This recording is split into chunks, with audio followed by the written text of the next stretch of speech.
Can you hear this? I'm making this special video during the Ganesh Chaturthi, which is a wonderful festival all over Maharashtra at least. And I want you to just soak in the sound of these drums. Can you hear this?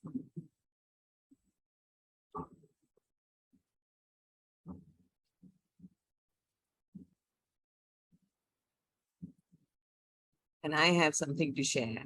What I'm going to tell you is about dancing, rhythm, and what does that have to do with a life, our life?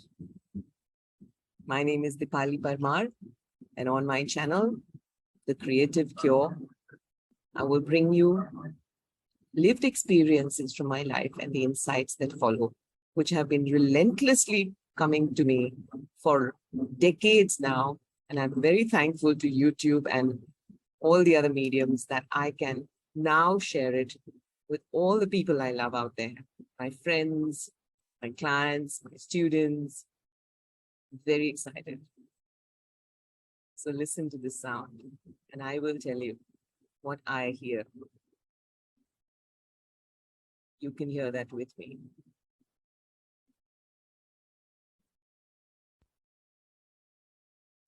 And I went down earlier this evening just to walk my dog and have a walk with my son.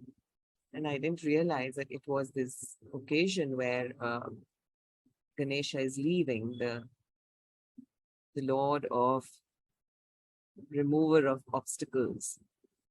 I mean, different people say goodbye to him at different times. Somebody keeps him for 1 day or 5 days or 10 days. So I don't know which day this is in our society, the building where we live.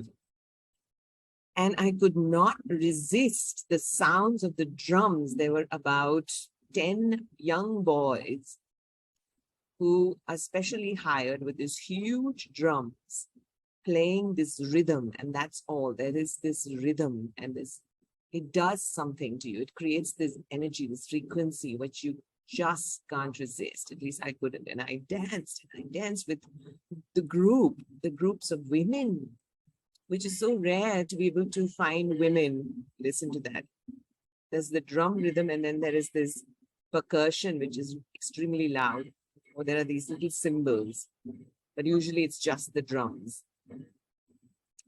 And so I got a chance to dance with women, which is something very special to me. I hope you can hear me.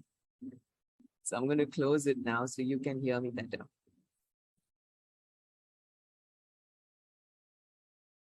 Yeah, I guess that is better.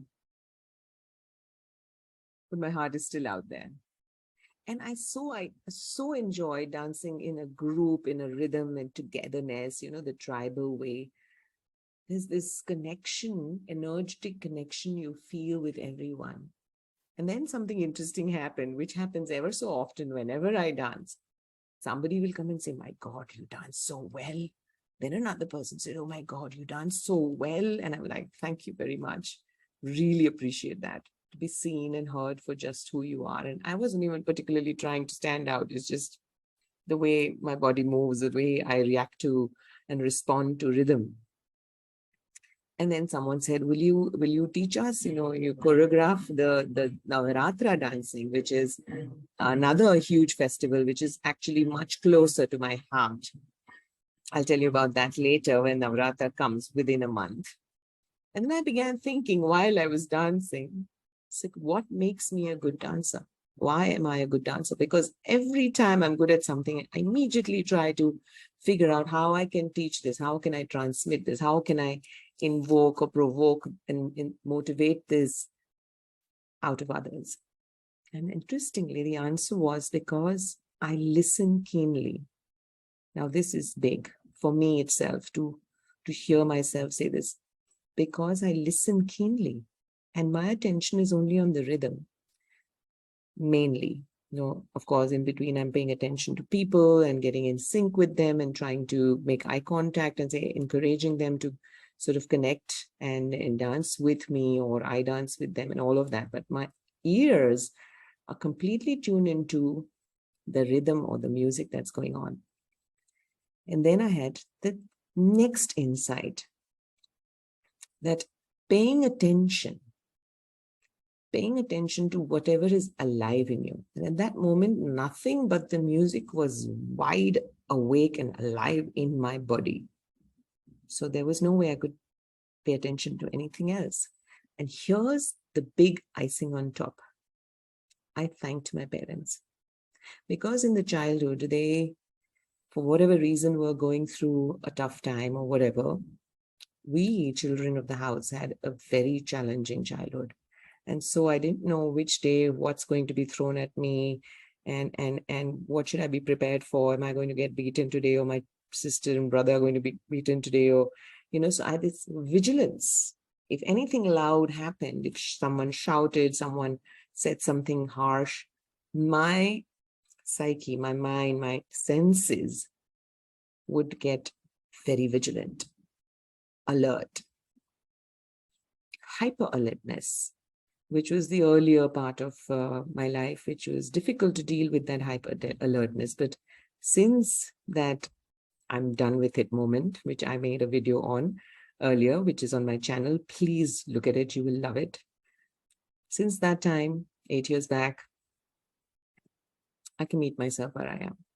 And so because of that habit of being alert, what it did was it honed and sharpened my attention capacity for attention. There's nothing I love more than just sitting with one thing and paying attention to it, whatever that may be.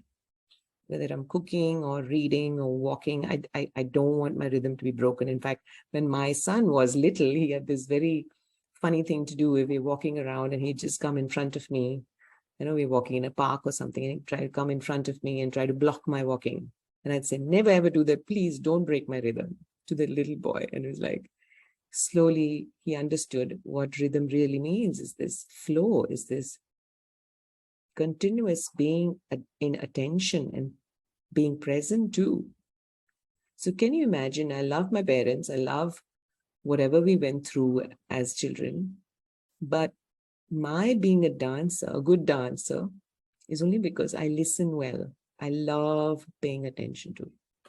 And I hope this insight helps you in some way, that we immediately try to process what we hear and try to find the meaning. And what if we took a few minutes and said, wait, just now, let me just listen.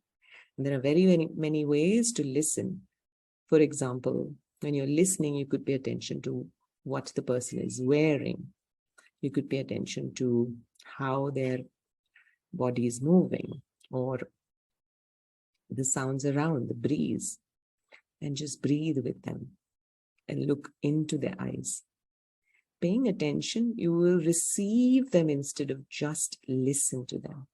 And I think that's the secret, that I receive music, and then it does something to me. I don't know many times what are the movements I'm doing and how to reproduce them also. So out of all this, I'm so glad in this new society, I will be teaching dance to people, choreographing, one of my most fun things to do. That's it for today. I love you, and Ganpati Bappa Moria.